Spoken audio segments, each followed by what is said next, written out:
मैं चला हुसूम तैबा जहाँ कोई गम नहीं है, मुझे खुल्द देखनी है आका, मुझे खुल्द देखनी है। वहाँ जाके हंसते हंसते मुझे खुल्द देखनी है। आखिर व तमहीद इस प्रोग्राम का आगाज और आगे तक बढ़ाया जाए और मैदानी खिताबत की दुनिया में चला जाए और एक नामवर आलिम दीन से मुलाकात किया जाए, जिनके बारे में क्या कहा जाए, जो कोई मोहताज तारुफ नहीं है। तारुफ के तमाम जुमले हैं जहां जाकर के छोटे पड़ जाया करते हैं। तब उस शख्सियत का नाम नामी इसमें गिरामी बड़े ही अदब और एहतराम के साथ लिया जाता है, जिनसे मुराद आली जनाब हजरत मौलाना मोहम्मद तैयब साहब कासमी दामत बरकातहुमुल आलिया। मैं हजरत का चंद अशार के जरिए से इस्तकबाल करना चाहता हूँ कि धुएं को अब गम को मसल्लत करते रहते हैं, धुएं को अब गम को मसल्लत करते रहते हैं। कलंदर हैं जहन्नम को भी जन्नत करते रहते हैं, कलंदर हैं जहन्नम को भी जन्नत करते रहते हैं। हमें इन झुर्रियों में आयतों का अक्स दिखता है, हमें इन झुर्रियों में आयतों का अक्स दिखता है। हम अपने माँ के चेहरे की तिलावत करते रहते हैं। इस्लाम का पैगाम न रुका है न रुकेगा, मोमिन कभी बातिल से न दबा है न दबेगा, मोमिन कभी बातिल से न दबा है न दबेगा। लालच न दो हमें सोने के पहाड़ों का तुम, लालच न दो हमें सोने के पहाड़ों का तुम। दामाने मोहम्मद न झुका है न झुकेगा, दामाने मोहम्मद न झुका है न झुकेगा। इन्हीं अशार के साथ हजरत वाला माइक पर आए और अपने खिताब से हम तमाम सामीन के कुलूब को महसूस फरमाएं। माइक पर जनाब हजरत मौलाना मोहम्मद तैयब साहब कासमी दामत बरकातहुमुल आलिया। अल्हम्दुलिल्लाह नहमदुहु व नस्तईनुहु व नस्तगफिरुह व नु'मिनु बिही व नतवक्कलु अलैहि व नऊज़ु बिल्लाहि मिन शुरूरि अनफुसिना व मिन सय्यिआति अअमालिना। मन यहदिहिल्लाहु फला मुदिल्ल लहु व मन युद्लिल्हु फला हादिय लहु।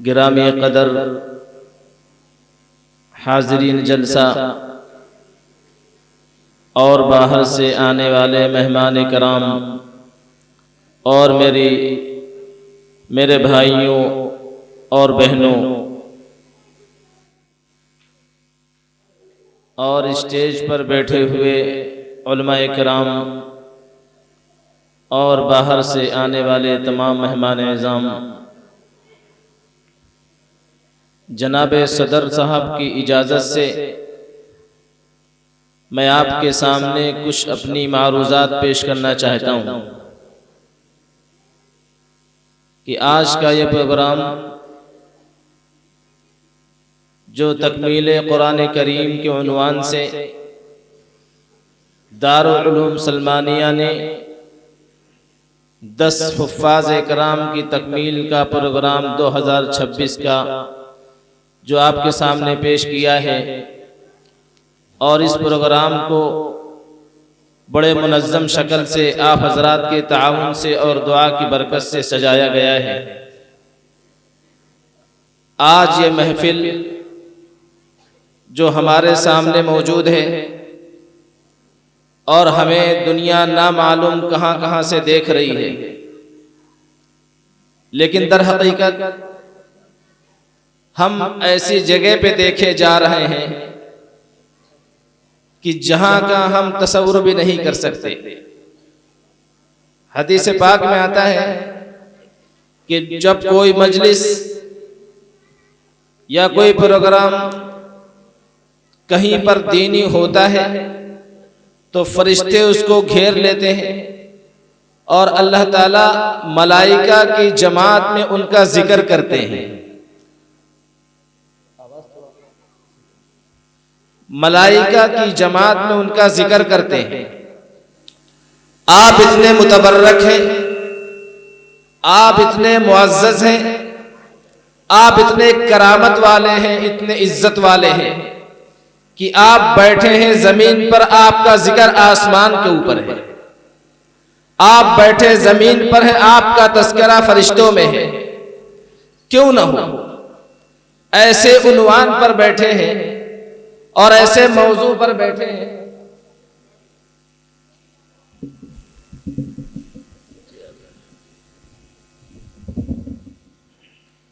ऐसे उन्वान पर बैठे हैं, इसको सही करो।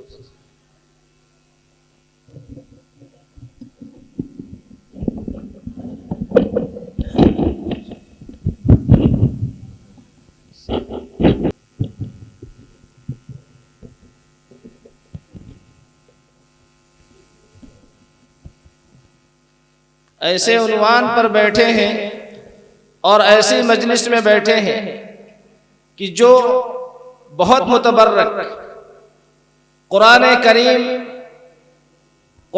करीम जिस शख्सियत पर नाजिल किया गया, हजरत मोहम्मद रसूलुल्लाह सल्लल्लाहु अलैहि वसल्लम, जब कुरान नाजिल हो गया तो नबियों के सरदार, और जब कुरान उतरी तमाम किताबों की सरदार, जिस उम्मत को कुरान मिली वो उम्मत तमाम कौमों की सरदार, तो जो कुरान पढ़ेगा वो सबका सरदार, और जो कुरान के मजलिस में शरीक होगा वो शुरका सबके सरदार, शुरका सबके सरदार।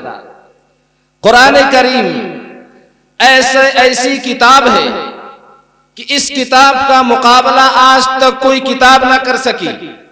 जितनी किताबें आई हैं आसमान से, उस किताब का उस नबी के अलावा कोई हाफिज नहीं है। तौरात का मुकम्मल उम्मत में हाफिज नहीं है, ज़बूर का मुकम्मल कोई उम्मत में हाफिज नहीं है, इंजील का मुकम्मल उम्मत में कोई हाफिज नहीं है। हाँ, आसमानी किताबों को याद किया था तो उनके नबियों ने, उम्मत ने याद नहीं किया। कुरान करीम का मौजिज़ा ये है कि अल्लाह पाक ने हमारे बच्चों के सीने को कबूल किया, हमारी माओ के गोद को कबूल किया और हमारे सुबह शाम की दुआओं को कबूल किया कि अल्लाह पाक ने हमारे बच्चों के सीने को अपनी किताब की हिफाजत के लिए कबूल फरमा लिया। दुनिया की कोई भी हुकूमत हो, हुकूमत चलाती है, बॉर्डर बनाती है, बॉर्डर बनाने के बाद बॉर्डर की हिफाजत के लिए फौज खड़ा करती है। क्यों भाई इतनी बड़ी फौज क्यों खड़ी की है? कहता है मुल्क की हिफाजत करनी है। ऐ आसमान जमीन के बनाने वाले, ऐ जमीन आसमान के मालिक, ऐ इतनी बड़ी तादाद 18,000 मखलूकात के पैदा करने वाले मालिक, हम तुझसे पूछते हैं, कुरान तूने ही नाजिल किया है, हिफाजत के लिए कौन सी फौज मुतय्यन की है? अल्लाह फरमाता है मैंने हजरत मोहम्मद सल्लल्लाहु अलैहि वसल्लम के उम्मत के सीने को कबूल किया है। अलहम्दु से लेकर के नास तक, सूरह फातिहा से लेकर सूरह नास तक पूरे जबर के साथ, पूरे जेर के साथ, पूरे हुरूफ के साथ अल्लाह पाक ने इस किताब को हमारे बच्चों के सीनों में महफूज कर दिया है। इस किताब का पढ़ने वाला भी बाबरकत, इस किताब का छूने वाला भी बाबरकत, इस किताब में शरीक होने वाला भी बाबरकत, इस किताब को किसी के पास पहुंचाने वाला भी बाबरकत। और रसूलुल्लाह सल्लल्लाहु अलैहि वसल्लम ने फरमाया कि सबसे बेहतरीन लोग वो हैं जो कुरान को पढ़ते हैं और पढ़ाते हैं। मैदान महशर के अंदर इंसानियत की बड़ी तादाद जमा होगी, बड़ी से बड़ी डिग्री वाले लोग मौजूद होंगे और बड़े से बड़े अकल वाले मौजूद होंगे और बड़े से बड़े ओहदे वाले मौजूद होंगे। एक बाप के 5 बेटे होंगे, एक डॉक्टर होगा, एक इंजीनियर होगा, वजीर आजम होगा, एक कुछ और होगा, एक हाफिज कुरान होगा। मैदान महशर के अंदर अगर सिफारिश करने वाली शख्सियत कोई होगी तो हाफिज कुरान की होगी। अल्लाह उसको अथॉरिटी देगा, अल्लाह उसके हाथ में ताकत देगा और ऐलान होगा, आज ऐसे 10 आदमियों को जहन्नम से बचा लीजिए। ऐ हाफिज कुरान, जा ऐसे 10 आदमियों को जहन्नम से उठा करके जन्नत में दाखिल कर दे, जिनके बारे में जहन्नम का फैसला कर चुका हूं, जिनके बारे में जहन्नम का फैसला कर चुका हूं। ऐसे 10 आदमियों को आजाद करेगा हाफिज कुरान। मैदान महशर के अंदर कुरान आएगा और कुरान ये कहेगा, या अल्लाह, ये बंदा दिन भर पढ़ता रहा, रात भर पढ़ता रहा, कुरान के मुताबिक अमल करता रहा और ज़बर ज़ेर को सीखता रहा, सारे हुरूफ को सीखता रहा। ये अल्लाह के दरबार में गिड़गिड़ाएगा और कुरान कहेगा, मेरे पढ़ने वाले के साथ खास मामला किया जाए। कोई नमाज को पेश करेगा, कोई रोजा को पेश करेगा, कोई ज़कात को पेश करेगा, कोई हज को पेश करेगा, कोई माल को पेश करेगा, मुजाहिद खून को पेश करेगा, रात में रोने वाला आंसू के कतरे को पेश करेगा, लेकिन साहिब कुरान कुरान को पेश करेगा। तेरे वास्ते जिंदगी भर पढ़ता रहा, ज़बर ज़ेर सीखता रहा, रात भर जगता रहा, आज मेरे काम आने वाली तेरे सिवा कोई चीज नहीं है। कुरान खड़ा हो जाएगा, अल्लाह से सिफारिश करेगा, या अल्लाह इसका इकराम किया जाए। अल्लाह फरमाएंगे इसको ताज पहना दिया जाए। क्या फरमाएंगे? ताज पहना दिया जाए। कुरान खामोश नहीं होगा। हदीस पाक में आता है, कुरान कहेगा, अल्लाह इसकी इज्जत को और बढ़ा दिया जाए। अल्लाह फरमाएंगे इसको करामत का जोड़ा पहना दिया जाए, इज्जत का जोड़ा पहना दिया जाए। फिर कुरान खामोश नहीं होगा। फिर अल्लाह से कुरान कहेगा, या अल्लाह इसकी इज्जत को और बढ़ा दिया जाए। अल्लाह फरमाएंगे कि जन्नत के कैटेगरी है, जन्नत के दर्जात है। ऐ हाफिज कुरान, तू कुरान पढ़ता जा और चाहता जा, जहां तेरी आखिरी आयत होगी वहीं पर तेरा ठहरना हो जाएगा।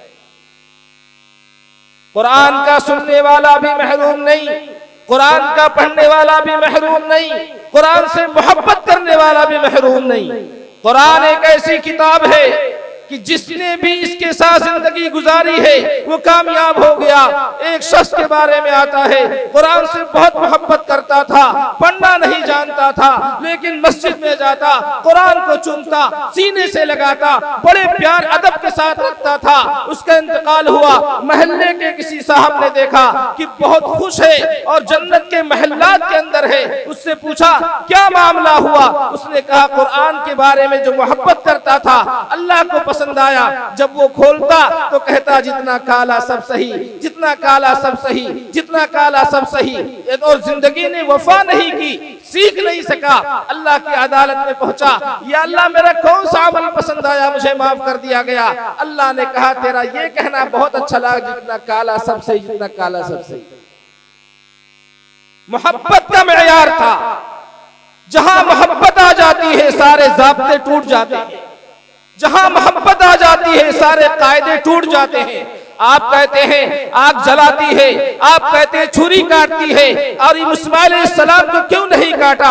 अगर आग जलाती इब्राहिम को क्यों नहीं जलाया? इसलिए कि अल्लाह के खलील थे, अल्लाह की मोहब्बत में अपना जान माल कुर्बान कर चुके थे। सारे ज़ाब्ते टूट गए, सारी दुनिया आग जला रही थी। 6-6 महीने तक लकड़ी जमा की गई, बाहर से लोगों को बुलाया गया, इब्राहिम को जलाता हुआ दिखाने के लिए, इब्राहिम को जलता हुआ लोगों को दिखाने के लिए। अल्लाह ने कहा, आज सारे ज़ाब्ते तोड़ देता हूँ, आज मामला राब्ते पर है। कुल्ला या नारुकूनी बर्दन व सलामन अला इब्राहिम, जलाना तेरी सिमत है, मेरा ऑर्डर है कि इब्राहिम को नहीं जलाना। इसलिए मेरे भाइयों, हमें कुरान से मोहब्बत करनी है, हमें कुरान से उल्फत करनी है। ये अल्लाह का शुक्र एहसान है कि अल्लाह पाक ने हम सबको मौका दिया है। आज हमारे बच्चे मदारिस के अंदर और मराकिज के अंदर मकतब की शक्ल में, मस्जिदों में कुरान करीम सीखते हैं। आप इनकी हिम्मत अफजाई करें, इनको आगे बढ़ाएं। आप जितना कुरान के साथ मोहब्बत करेंगे, जितना इनको आगे बढ़ाएंगे, अल्लाह ताला आपकी जिंदगी को और आपकी आखिरत को मुनव्वर कर देंगे।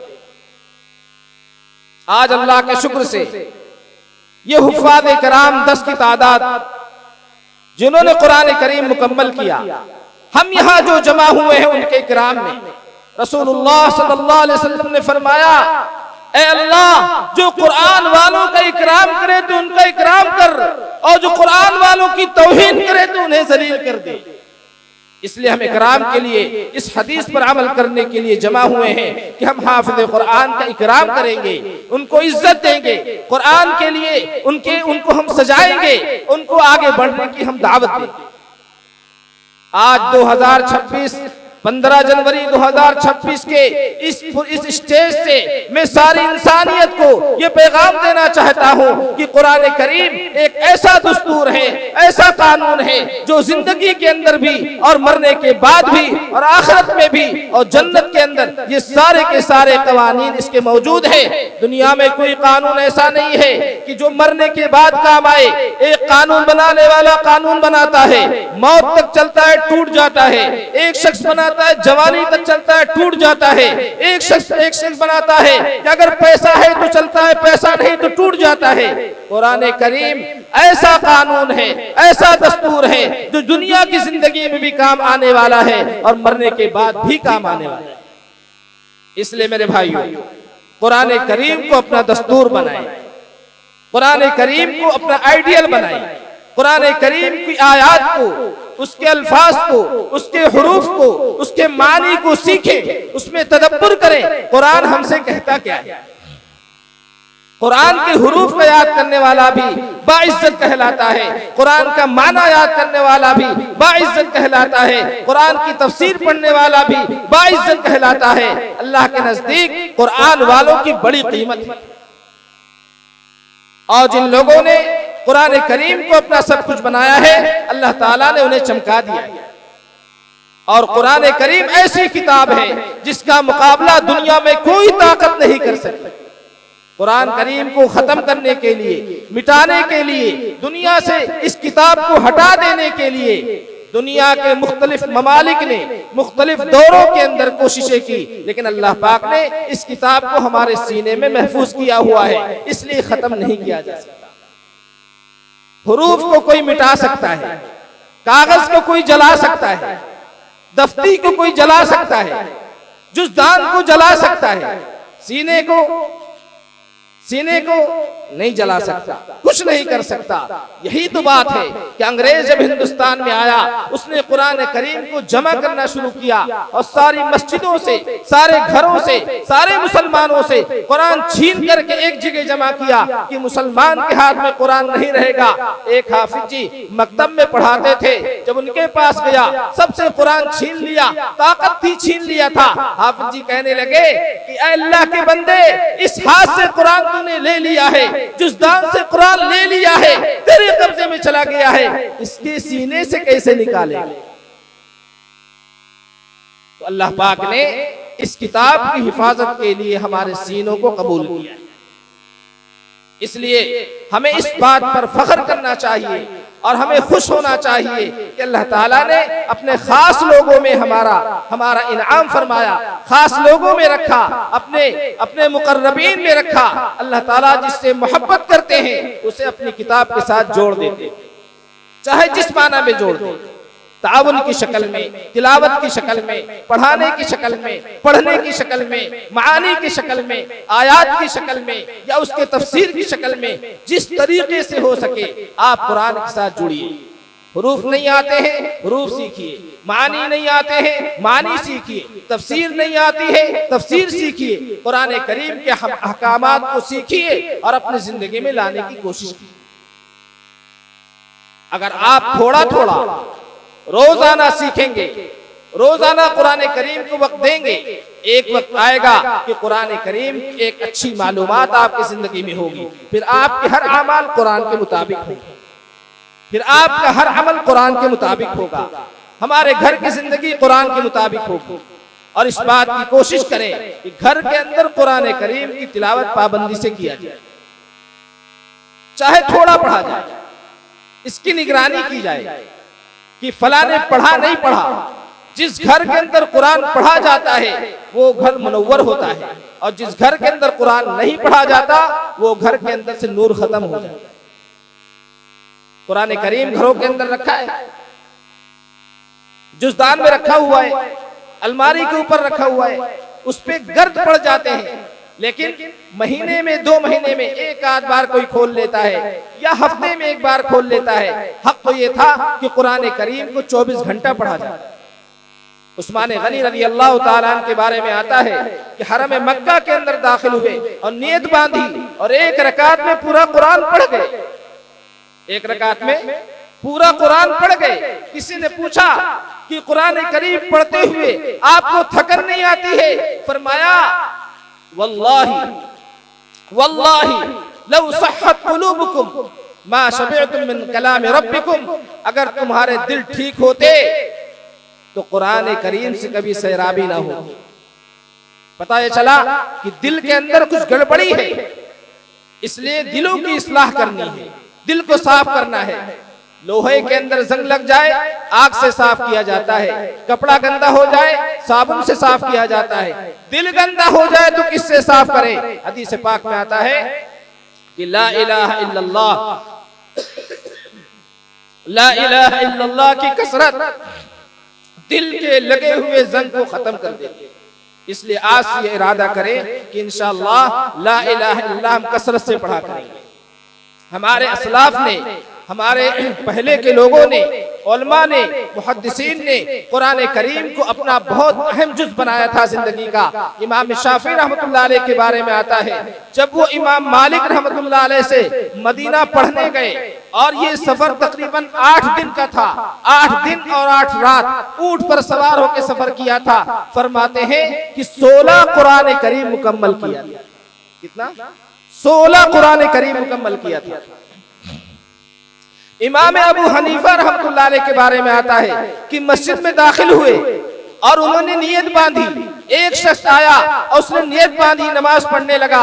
इमाम साहब ने सूरह बकरा खत्म की, आले इमरान खत्म की, निसा खत्म किया, यहाँ तक कि तकरीबन 20 पारे पढ़ गए। फिर रुकू किया और दूसरी रकात में फिर 10 पारे पढ़ के नमाज खत्म की। फजर के वक्त हो गया, वो शख्स लेटा हुआ सो रहा था। कहने लगा कि आपने कुरान करीम को पढ़ा और खत्म किया, आपको यह ताकत कहाँ से आई?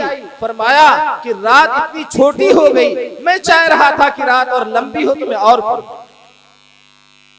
आज भी जिन लोगों ने अपनी जिंदगी को कुरान के साथ जोड़ा है, उनकी जिंदगी बड़ी खुशगवार है। चाहे आपको ऊपर से वो कमजोर दिखे, चाहे ऊपर से आपको मिस्कीन दिखे, लेकिन अंदर से बहुत मजबूत है। ईमान बड़ा मजबूत है, उनकी वहदानियत बड़ी मजबूत है, उनकी नमाज बड़ी मजबूत है। और जो कुरान के साथ नहीं जुड़े हैं उनका सब कुछ कच्चा है। इसलिए मेरे भाइयों, कुरान के साथ जोड़ो। आप कहेंगे कच्चा हो या पक्का, है तो वही चीज। अमरूद चाहे कच्चा हो चाहे पक्का हो, खाया तो दोनों जाता है। पक्का है तो सब खा लेंगे, जिनके दांत नहीं वो भी खा लेंगे, और कच्चा है तो दांत वाले खाएंगे। नहीं नहीं, ऐसा नहीं है। अगर कच्चा होगा हालात आने पर बदल जाएगा, कच्चा होगा तो हालात आने पर बदल जाएगा। ईमान पक्का होना चाहिए, रसूलुल्लाह सल्लल्लाहु अलैहि वसल्लम से मोहब्बत पक्की होनी चाहिए, वहदानियत पक्की होनी चाहिए। इसमें कच्चा होगा तो पिघल जाएगा, कच्चा होगा तो पिघल जाएगा, फिसल जाएगा। आप कहेंगे ये कैसे?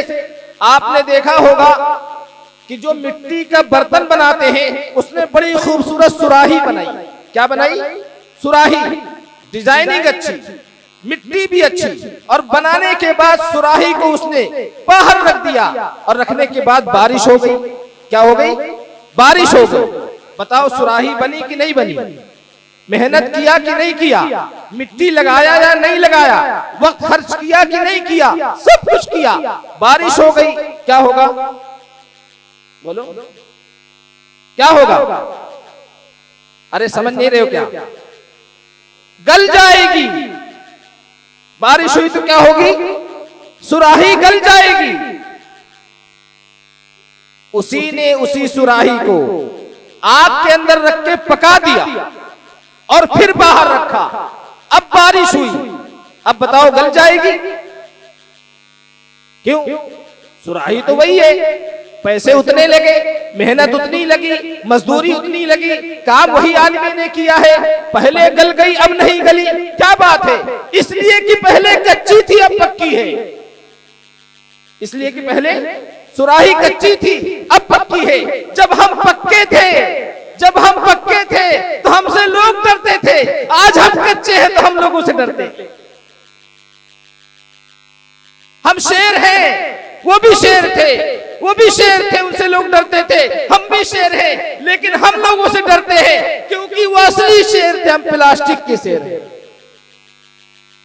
इसलिए असली मुसलमान बनो, असली कुरान वाले बनो, असली नमाज वाले बनो, असली रसूलुल्लाह सल्लल्लाहु अलैहि वसल्लम वाले बनो।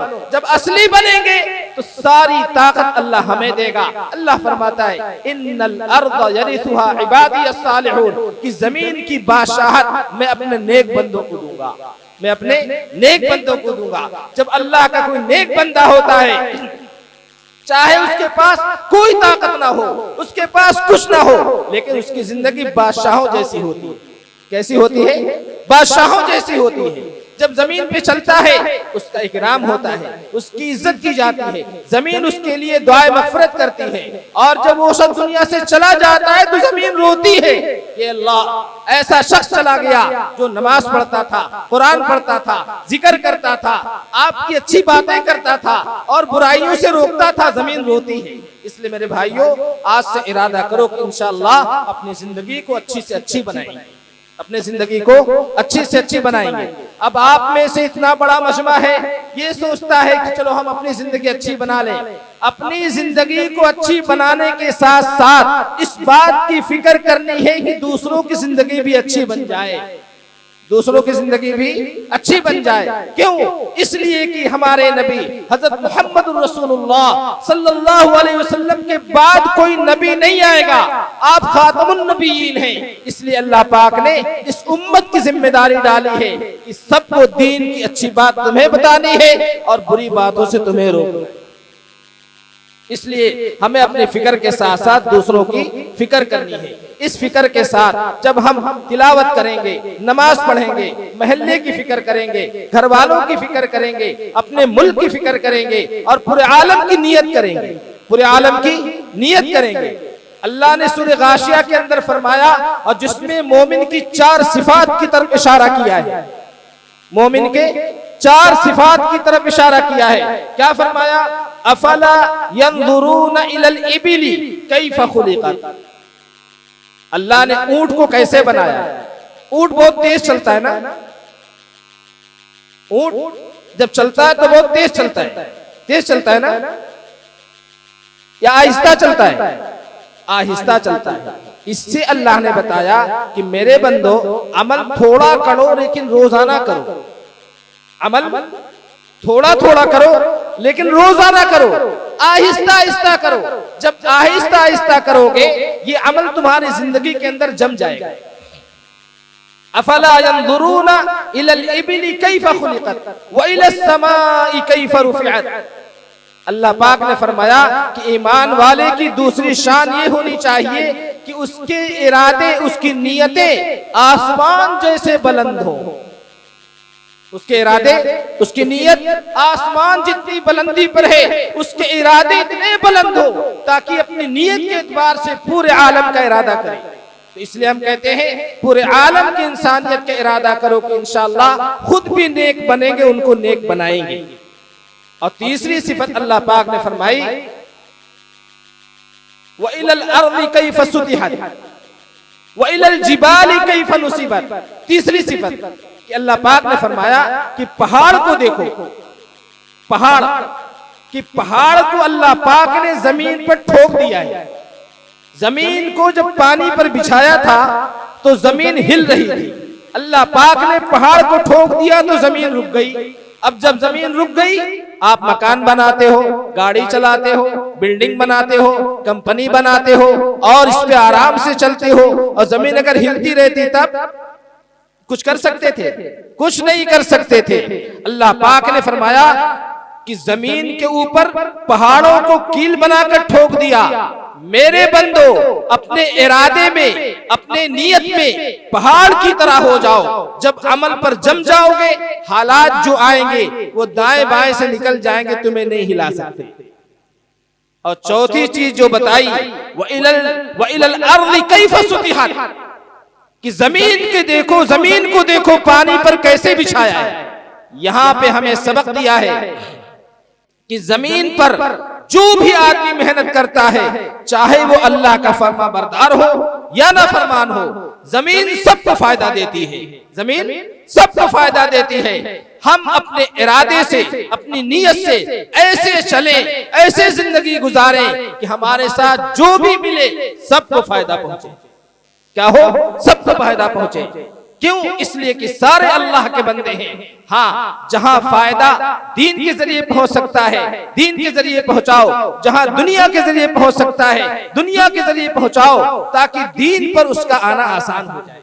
तो इन चार सिफात के साथ हमें दुनिया में जिंदगी गुजारनी है। और इसके साथ साथ हम जब ये नियत करेंगे कि अपनी जिंदगी के साथ दूसरी की जिंदगी बनाने की कोशिश करेंगे, अल्लाह ताला हमारी इस नियत पर, हमारे इरादे पर, हमारे घर वालों का, हमारे भी बच्चों का इस्लाह फरमा देगा। हदीस पाक में है इन्नमल अअमालु बिन्नियात, कि जैसी आप नियत करेंगे आसमान से फैसले वैसे उतरेंगे। इसलिए मेरे भाइयों, आज का ये प्रोग्राम जो तकरीब तकमील कुरान करीम के नाम से दारुल सलमानिया ने सजाया है, 10 हुफ्फाज़ करीम, 10 हुफ्फाज़ कराम इसके अंदर शिरकत कर रहे हैं। उन्हें कुरान करीम की तकमील करनी है और आपके सामने फर्दन तिलावत करेंगे और अपने कुरान को पूरा करेंगे। और इसमें जो चीज आप सुनेंगे, जो चीज आप देखेंगे, ये सारी चीज अल्लाह के यहाँ आपको अज्र सवाब का बाइस बनेगी। और जो भी इसके अंदर जिस किस्म का हिस्सा ले लेंगे, शरीक होंगे, वो भी इस अज्र सवाब से खाली नहीं होंगे। हदीस पाक में आता है, जब कुरान करीम को पूरा किया जाता है तो अल्लाह ताला एक दुआ कबूल फरमाते हैं। अल्लाह ताला एक दुआ कबूल फरमाते हैं। इसलिए आखिर तक जम के बैठे, कुरान करीम पूरा होगा, ये हुफ्फाज़ इकराम तिलावत करेंगे। आप तिलावत बगौर से समाअत फरमाएं, उसके बाद दुआ होगी और दुआ के बाद इंशाअल्लाह जो मेहमान इकराम हमारे हैं उन सब के लिए खाने के इंतजाम भी है। इसलिए इंशाअल्लाह एक एक के बाद एक चीज होती रहेगी। आप आखिर तक जम के बैठे, जो बात कही गई सुनी गई अल्लाह इसे कबूल फरमाए और असल मकसद की तरफ हम रुजू होते हुए अब ये प्रोग्राम आगे बढ़ाएंगे। और अपनी बात में खत्म करता हूँ। अल्लाह ताला हमें भी और आप सबको भी अमल की तौफीक अता फरमाए। व आखिरु दावाना अल्हम्दुलिल्लाहि रब्बिल आलमीन।